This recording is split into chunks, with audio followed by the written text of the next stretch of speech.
크리스천 영상학교 운영하는 신목사입니다.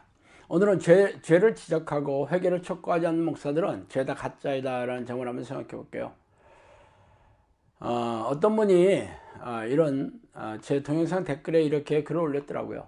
유명 목회자 설교라고 유튜브 동영상을 들어보았더니 진리의 말씀, 구원, 회개, 복음, 천국, 지옥, 예수님은 온데가 떼없고 귀에 듣기 좋고 마음에 위안만 주는 사탕 같은 달콤한 설교로 생명력이 전혀 없더라고요.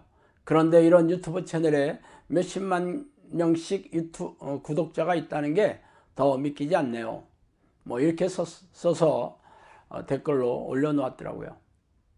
사실 우리네 교회를 대표한다는 목사들의 설교는 교인들의 귀를 간지리는 달콤한 설교로 잠든 영혼들을 더욱 깊이 잠들게 하고 있어요. 이런 설교를 들으면 자신의 죄의 문제를 깨닫거나 하나님을 만나려고 애쓰지 않고 마치 호스피스 병동에서 진통제를 맞으며 임종을 맞이하는 말기암 환자와 다를 것이 없어요.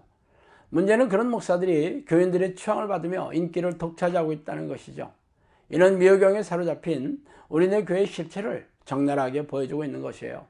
그래서 오늘은 그 얘기를 좀 하고 싶습니다. 예수님과 세례 요한의 공생의 첫 마디가 회개하라 천국이 가까운 너니라 했어요. 베드로의 설교도 회개하여 죄사함을 받으라 그리하면 성령을 선물로 받을 것이다 라는 말씀이었죠. 이방인인 고넬료와 그 친지들이 성령 세례를 받았다는 말을 듣고 베드로를 힐난하는 유대인들을 향해 하나님이 그들에게도 우리와 똑같은 성령 세례를 주셨으니 내가 하나님의 뜻을 어떻게 맡겠느냐 라는 베드로의 항변에 그들은 이방인들에게도 생명을 얻는 회개를 주셨다고 하면서 받아들였어요. 말하자면 구원은 죄의 회개와 절대적인 관계에 놓여 있죠. 왜냐하면 하나님은 죄를 미워하시며 죄인을 가까이 하실 수가 없는 분이기 때문이에요. 그래서 인간의 의지와 능력으로는 이 죄의 문제를 해결할 수 없어서 하나님이 직접 이 땅에 내려오셔서 인류의 죄를 대신해서 십자가에서 보혈을 흘려주신 분이 바로 예수 그리스도잖아요. 그래서 이 보혈의 공로를 믿고 회개하여 죄 씻음을 받는 모든 사람들에게 구원의 문을 열렸다는 것이 바로 복음입니다. 그래서 당신은 복음을 받아들여 교회 마당을 밟으면서 구원을 확신하고 있는 중이잖아요. 그래서 당신은 죄가 하나도 없이 깨끗한 세마포 옷을 입은 신부로 인정받고 계세요. 아니라면 당신이 교회를 평생 다니고 있는 것과 상관없이 지옥의 불에 던져질 운명일 거예요. 그러나 당신은 제 주장을 전혀 인정하지 않을 것입니다. 성경에 어떤 말이 있더라도 예수님이 뭐라고 명령하셨더라도 이미 미혹경의 사주를 받고 있는 존비 목사의 달콤한 설교에 이미 세뇌되고 중독되어 분별력을 상실했기 때문이죠.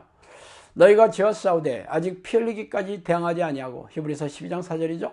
이기는 자는 이와 같이 흰옷을 입을 것이요 내가 그 이름을 생명책에서 결코 지우지 아니하고 그 이름을 내 아버지 앞과 그의 청사들 앞에서 시인하리라. 요한계시록 3장 5절입니다. 이 구절은 하나님을 모르는 세상 사람들에게 한 말이 아니라 목숨을 걸고 예수를 믿었던 초대교회 교인들에게 하신 말씀이죠. 예수님은 초대교회 7개 중에 5개의 교회를 향해 처음에 믿음을 상실하였기에 회개하고 돌이키지 않으면 지옥불에 던져질 것을 경고하셨어요. 그래서 죄와 피 터지게 싸우고 죄를 부추기는 악한 영들과 싸워 이기는 자들만이 생명책에 이름이 지어지지 않을 거라고 선포하셨습니다. 이미 구원의 약속이 있는 자들이라도 죄와 싸워 이기지 않으면 얼마든지 이름이 지어질 것이라고 이렇게 말씀하시지 않으셨어요. 그러나 우리네 교회에서는 한 번 얻은 구원은 절대로 빼앗기지 않을 거라고 하면서 구원의 확신을 의심하지 말라고 다그치고 등을 토닥토닥거리고 있으니 기가 막힌 일입니다. 우리네 교회는 영접기도를 하면서 진심으로 회개를 하면 과거의 죄와 현재의 죄, 미래의 죄까지 용서받았다고 거짓 복음을 가르치고 있어요. 이런 말씀은 성경에 없습니다. 만약 이런 말씀이 사실이라면 예수님께서 초대교회 교인들에게 지옥불에 던져질 것이라고 경고할 턱이 없지 않아요? 그러나 어떻게 우리네 교회에서는 이렇게 비성경적인 가르침이 만연하고 있는지 기가 막혀요. 그 이유는 사람들을 교회에 앉혀 교세를 확장하기 위해서 교인들에게 너도 나도 축복과 덕담, 위로와 격려를 쏟아부어 주고 있기 때문입니다. 지금처럼 교인들이 줄어들어 교회가 문을 닫을 판에 교인들이 듣기 싫어하는 죄를 까발리고 회개를 촉구하는 설교를 한다면 교인들이 다른 교회로 옮기거나 아예 그렇게 말하는 목사를 교회에서 쫓아버리기 일쑤이죠. 말하자면 목사들은 자신들의 생계를 유지하거나 풍족한 삶을 잃어버릴까 봐 거짓 복음을 가르치고 있는 중이에요. 그래서 어떤 일이 생겼느냐고요? 하나님이 이런 우리네 교회를 외면하시고 떠나버리신 지 오래되었다는 것이죠. 그래서 목사들은 무능하고 무기력하며 교인들은 고단하고 팍팍하게 살아가고 있는 중이에요. 인자야 너는 내 민족에게 이르기를 의인이 범죄하는 날에는 그 공의가 구원하지 못할 것이요 악인이 돌이켜 그 악에서 떠나는 날에는 그 악이 그를 엎드러뜨리지 못할 것인즉 의인이 범죄하는 날에는 그 의로 말미암아 살지 못하리라. 가령 내가 의인에게 말하기를 너는 살리라 했다 하자 그가 그 공의를 스스로 믿고 죄악을 행하면 그 모든 의로운 행위가 하나도 기억되지 아니하리니 그가 그 지은 죄악으로 말미암아 곧 그 안에서 죽으리라. 에스겔 33장 12절 13절입니다.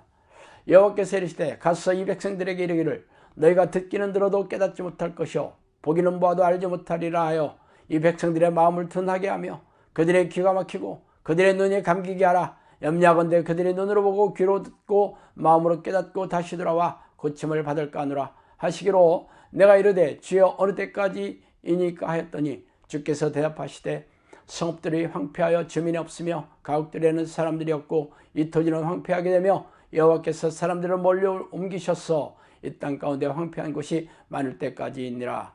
이사야장 9절에서 12절입니다. 하나님은 의인이라도 범죄하고 회개하지 않으면 의로운 행위가 기억되지 아니하고 멸망당해 지옥에 던질 것을 경고하고 있는데 우리네 교회에서는 구원의 확신을 빼앗기지 않는다는 신학자들의 교단 교리를 하나님의 말씀 위에 두고 가르치고 있는 현실을 보세요.